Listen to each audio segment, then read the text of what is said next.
tous. Donc, je suis Dr Gauthier, j'étais ancien responsable de la consultation de dyschromie au CHU de Bordeaux et du vitiligo jusqu'en 97. Je remercie tout à fait l'AFV de nous donner l'occasion de présenter ce traitement qui bientôt va être spécifique du vitiligo segmentaire, la modalité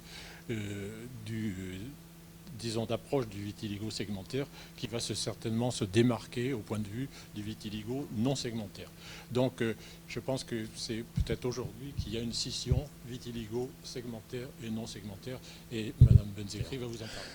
Alors, le vitiligo segmentaire, au cours de l'année 2022, nous avons pu isoler, grâce à notre équipe faisant partie du Vitiligo and Melasma Research Association, nous avons pu, disons, individualiser et montrer chez des vitiligos récents des virus que vous voyez, que nous avons retrouvés à plusieurs reprises et qui nous ont surpris. C'était un peu surprenant. Et nous avons pu étudier ce qui se passait dans ces mélanocytes qui étaient infestés par les virus.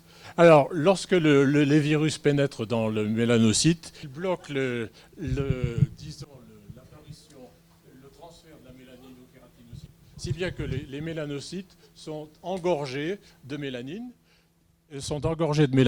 et si bien qu'ils vont exploser, c'est le cliché suivant, et vont être tués. Donc le virus qui a pénétré dans ces cellules pigmentaires va les tuer en empêchant le transfert de la mélanine et qui reste dans les mélanocytes, qui explosent et qui meurent. Et ça va se traduire donc par des taches blanches.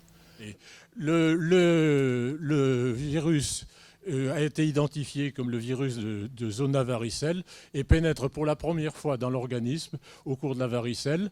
Et il va émettre, et lorsque la varicelle va guérir, il va être mis en réserve dans des ganglions nerveux autour de la colonne vertébrale. C'est ce qu'on appelle le phénomène de latence. Ce phénomène de latence existe chez la plupart d'entre nous. Nous avons eu la varicelle et nous avons tous dans nos ganglions du virus zona varicelle qui nous fout la paix et qui nous pouvons passer toute la vie sans avoir de problème. Le malheur, c'est que dans certains cas, et en particulier sous l'action de stress psychologique, le virus est réactivé, reprend du poil de la bête et à ce moment-là va migrer le long des artères par le système nerveux sympathique. Et c'est très important parce que vous allez voir que l'expression clinique du vitiligo segmentaire va suivre exactement le tracé des artères, que ce soit dans toutes les localisations. Et là, par exemple, vous avez le virus qui suit l'artère faciale. Et vous allez le voir tout à l'heure, quel type de dépigmentation ça déclenche. Au bout d'un certain temps, ce virus s'arrête, comme quand vous avez une poussée d'herpès ou de zona. Et à ce moment-là, pendant son trajet, il a détruit les mélanocytes. Et voilà ce qui va se passer.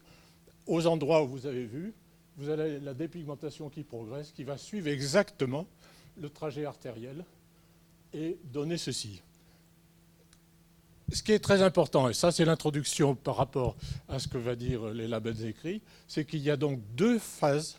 Une phase d'infection virale où le virus est présent autour de l'artère et qui va être sensible à des traitements antiviraux, et une phase où, bien souvent, il n'y a plus de virus, donc on a une cicatrice.